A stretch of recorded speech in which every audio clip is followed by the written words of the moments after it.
Okay, Rock, here's the deal. God told me to talk to you, and you give us water. I know I hit you before, but this time we're supposed to just talk, so I'm talking. Please give us water.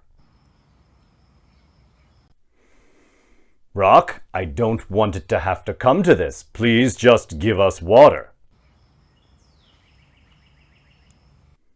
Rock, make with the water, see?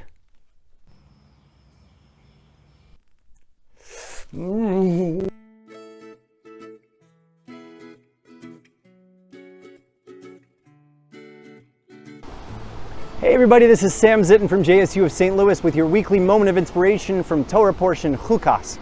Here in Forest Park in St. Louis, it looks like we've got water coming from the rock behind us, which is actually what happens in this week's Torah portion. The people are complaining that there's no water. Previously, the last time this happened in the Torah, God told Moses, take your staff and hit the rock and water will come out, and it did. This time, God says something different.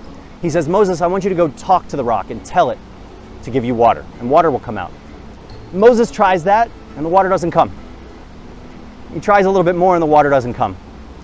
And eventually, he's getting frustrated with the people. They're still complaining, and he goes and he hits the rock, and a little bit of water comes out, which makes him think, oh, I did this last time and it worked. Maybe I'll just do it again. And he goes and he hits the rock with his staff, and the water comes out.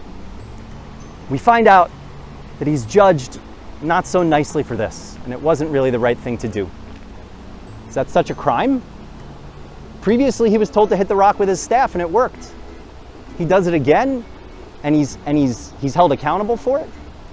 What was so bad? What was such a problem? Our commentators teach us that the problem is like this. The last time he was dealing with the generation who had left slavery in Egypt. They were born and raised as slaves. They understood things like hitting. He needs to get water out of the rock, he hits the rock. But this generation, this was a new generation. This is 40 years after we had left Egypt.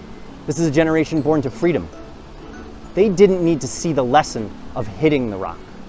What they needed to see, what God wanted them to see, and what he told Moses to show them, was speaking to the rock could bring about success. When it didn't work fast enough, Moses defaults to what worked last time, what he did previously, which was hitting the rock. We find out it wasn't the right thing to do. Not every situation is the same. Not every person is the same. We cannot deal with every situation the same way, and we cannot deal with every person the same way. We need to adjust ourselves based on the circumstances at hand. I have a barbecue cookbook that says every single time you go to barbecue meat, you should salt the meat first. It'll always help. Great idea, I say. Oh, you read a little bit further, it says, unless your meat is kosher. If you have kosher meat, make sure you don't salt it, because it's already been salted. It'll be way too salty if you salt it. All the time it says to salt the meat unless it's kosher meat. There's an exception. It's a different situation. We cannot treat people as if they are all the same. In our relationships with them, in our attempts to teach them, we cannot deal with every situation as if it's the same. We have to look and understand and adapt that every single person we deal with is unique, and the way we need to deal with people may very well have to be in a unique fashion. But that's how we can be most effective, and it'll allow us to speak to a rock to get water out instead of having to hit it. And hopefully our relationships will be that much more peaceful and rely on speaking instead of hitting. Thank you guys so much for listening. This has been Sam Zitten with JSU of St. Louis with your moment of inspiration for the week. Thank you so much. Have a good Shabbos.